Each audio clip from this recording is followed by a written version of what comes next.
Let us pray. Father, you have made the bond of marriage a holy mystery, a symbol of Christ's love for His church. Hear our prayers for Lord Ayan and Rubilin. With faith in you and each other, they pledge their love today. May their lives always bear witness to the reality of that love. We ask this through our Lord Jesus Christ, your Son, who lives and reigns with you in the unity of the Holy Spirit, God, forever and ever.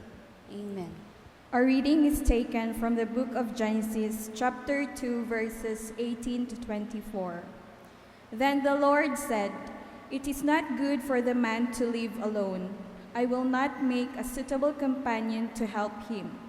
So he took some soil from the ground and formed all the animals and all the birds. Then he brought them to the man to see what he would name them. And that is how they all got their names. So the man named all the birds and all the animals, but not one of them was a suitable companion to help him. Then the Lord God made the man fall into a deep sleep, and while he was sleeping, he took out of the man's ribs and closed up the flesh. He formed a woman out of the rib and brought her to him. Then the man said, "At last, here is one of my own kind, bone taken from my bone and flesh from my flesh. Woman is her name, because she was taken out of a man. That is why a man leaves his father and mother and is united with his wife, and then become one." This is the word of the Lord. Till the end of my days, O Lord, I will bless your name, sing your praise, give you thanks all my days.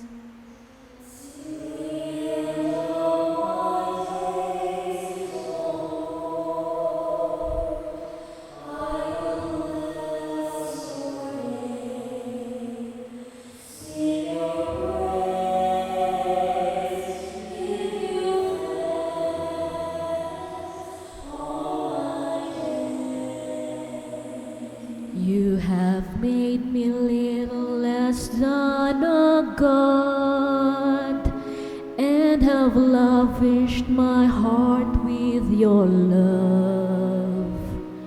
With dignity and honor you've clothed me, given me rule over all.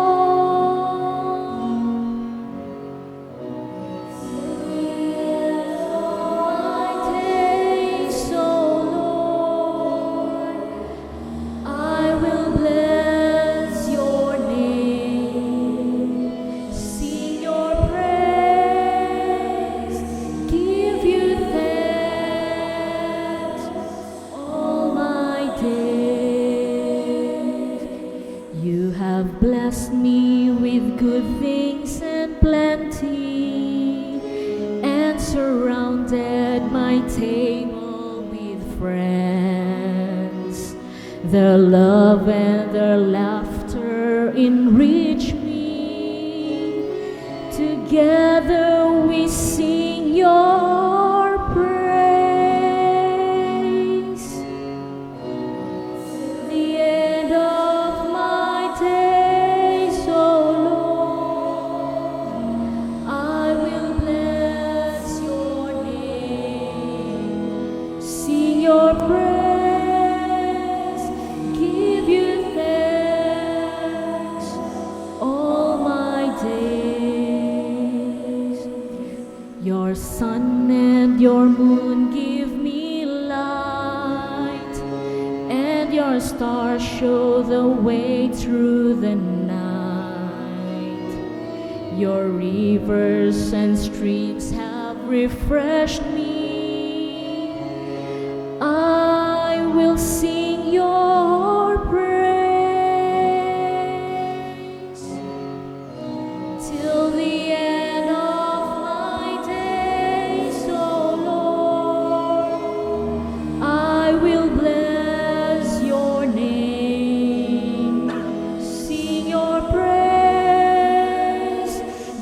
give you thanks all my days.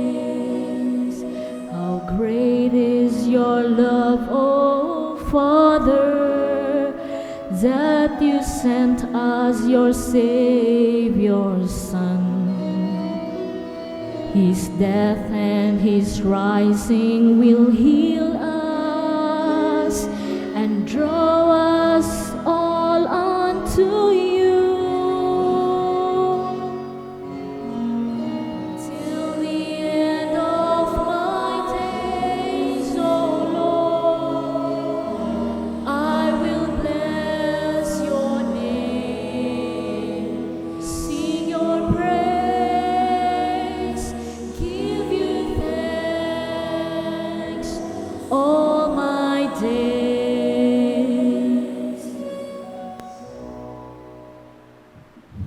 A reading from the letter to Paul to the Corinthians. Be ambitious of higher gifts, and I am going to show you a way that is better than any of them. If I have all the eloquence of men and angels, but I speak without love, I am simply a gong booming on a cymbal clashing. If I have the gift of prophecy and I can move mountain, but without love, then I have nothing at all. If I give away all that I possess to the poor and surrender my body to the flames, but I have not love, I gain nothing. Love is always patient and kind. It is never jealous. Love is never boastful or conceited. It is never rude or selfish. It does not take offense, and it is resentful. Love takes no pleasure in others' sin, but delight in the truth. It is always ready to excuse, to trust, to hope, and to endure whatever comes. Love does not come to an end. This is the word of the Lord. Thanks be to God. The Lord be with you. And with your spirit.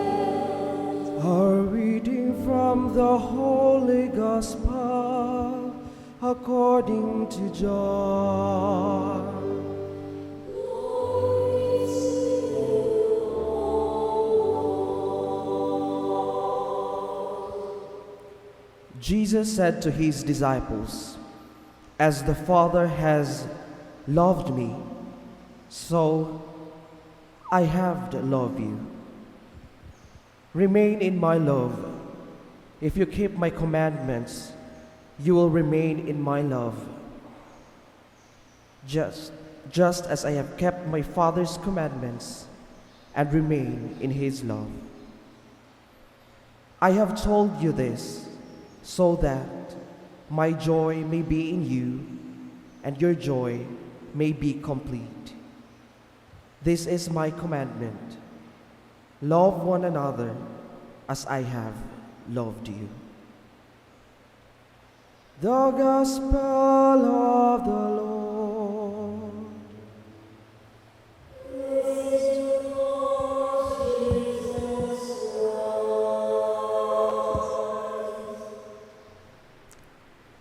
Reverend Father Tol Anico, Reverend J.B. Rubio,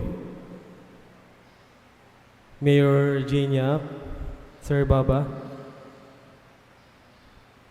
Ludlod o Rubilin, parents ni Ludlod o ni Rubilin, mga relatives, good afternoon natong tanan. Good afternoon. Mura magnatulala mo. Maigsuon ko diha ni Kristo. Siguro kung ako'y pasultihon sa love story ni Ludlod o sa love story ni Rubilin, somehow daghan ko nahibawan o daghan pud ko maingon tungod kay si Ludlod sa mga wa kahibaw ha. Si Ludlod akong first degree cousin o gadungan yun migdako sukad pag kinder nila hantod ni college me gadungan migdako And even his love story, kahibaw ko. Si Rubilin, akong classmate niya siya sa una pag high school. From first year to fourth year. Iyang love story, kahibaw mo. O kahibaw po ko. Samot nga kahibaw po ko. Pero kani silang duha, saksi ko og unsa ilang giuna before na hitabo ning adlaw. Before naka-decide sila nga magpakasal ug mamahimong usa. Giuna nila ang ilang pamilya aron mahiluna. Tinuod te? Tinuod no. Mao nang sa mga parents ni Ludlod ug ni Rubilin, thank them kay kamo ilang giuna. They take risk nga mulangyaw sa layong dapit aron kamo mahiluna. Ug sila gani masakit sa layo, ilang agwantahon para lang ninyo. Mo nang ingko ug Ate Ilde, Kuya Renato ug ate, pasiplati palihog inyong anak. Or kung mahimo duula ug ingna, salamat.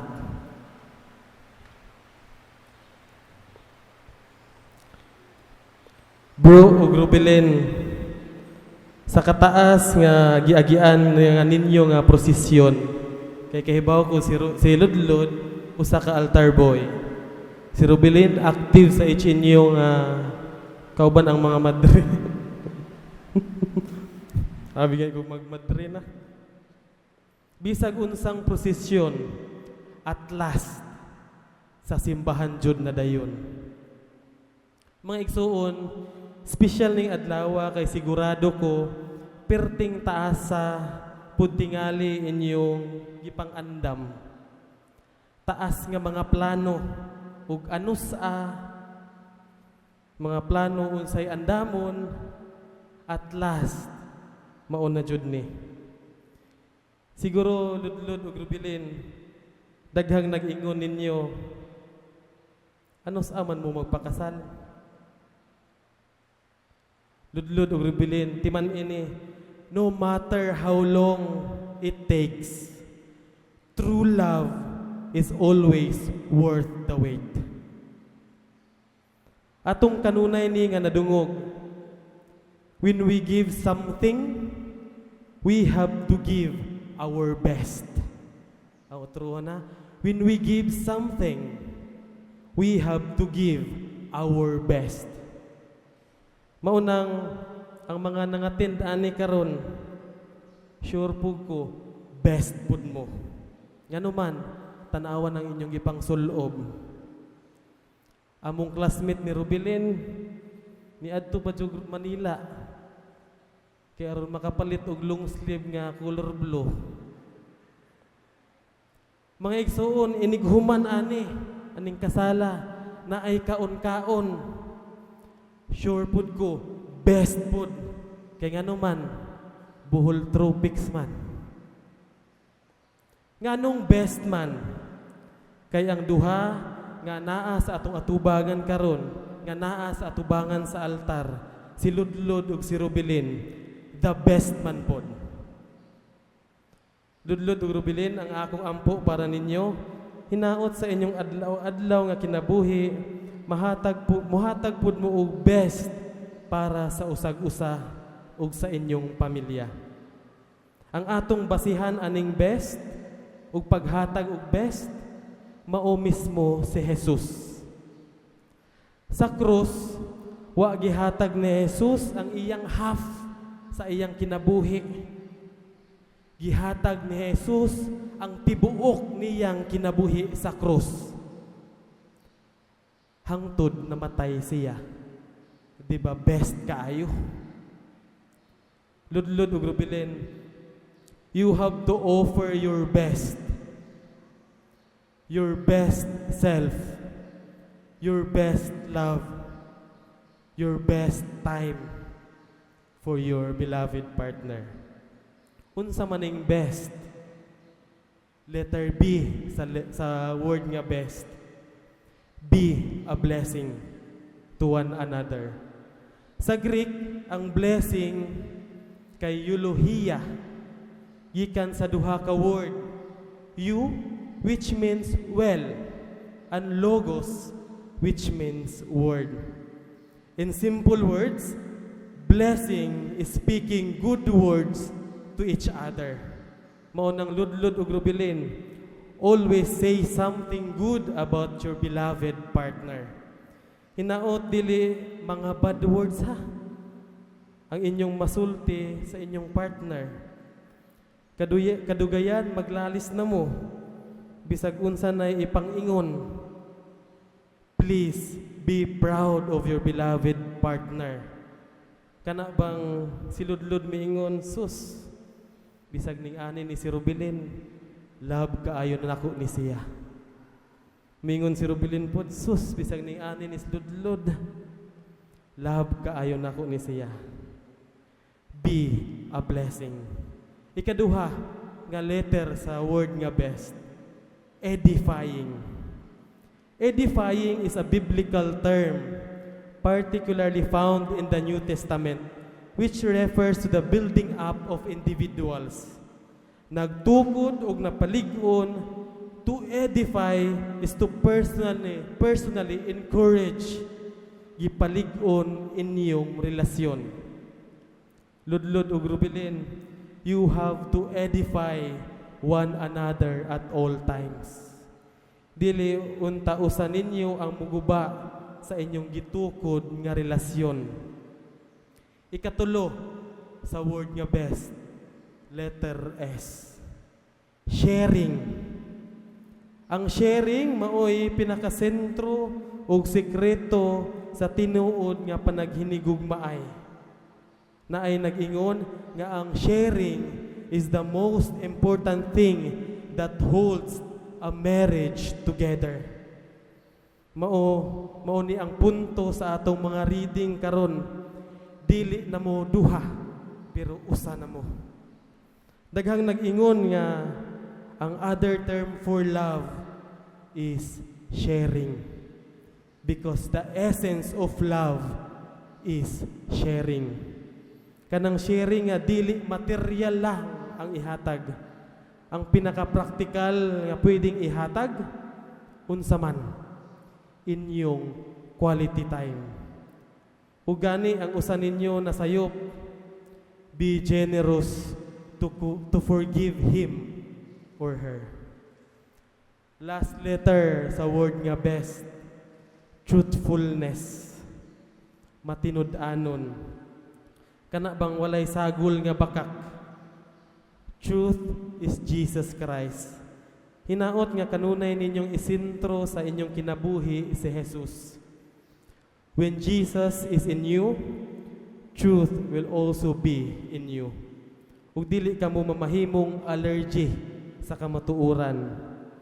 Ang tinuod, God chose you both. Siya may nagpili ninyong duha. Ug siya pod ang hinungdan nganong naata dinhi karon. Ang truth, ang Ginoo maoy nagplano aning tanan. Ang truth, usara dapat ang asawa. Lord, klaro? Usara ang dapat ang bana. Brad, klaro?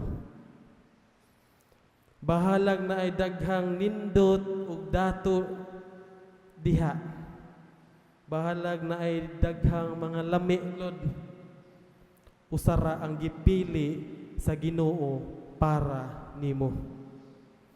Ludlod ug rubilin, kung gusto ninyong mamahimong successful and grace-filled ang inyong kasal, ang inyong panag-uban isip usa, give your best.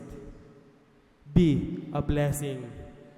Be an edifying. Practice constant sharing. and be truthful. Ug in kaso ganing medyo mamugnaw na or naghinay-hinay nagkaguba ang relasyon, matud pa sa mga gipangingon anang uban, Lord, kibaw kung singer ka. Rubilin, kibaw kung singer po ka. Paminawan ninyo ang kanta nga Way Back into Love nga nag-ingon, all I want to do is find a way back into love. I can't make it through without a way back into love. And if I open my heart to you, I'm hoping you will show me what to do. And if you help me to start again, you know that I will be there for you in the end. Ludlod ug Rubilin, way back into love ha, ug in kaso lang. Pero di, way back into love. Because God is love. And God give you His best. Lord ug Rubilin, congrats.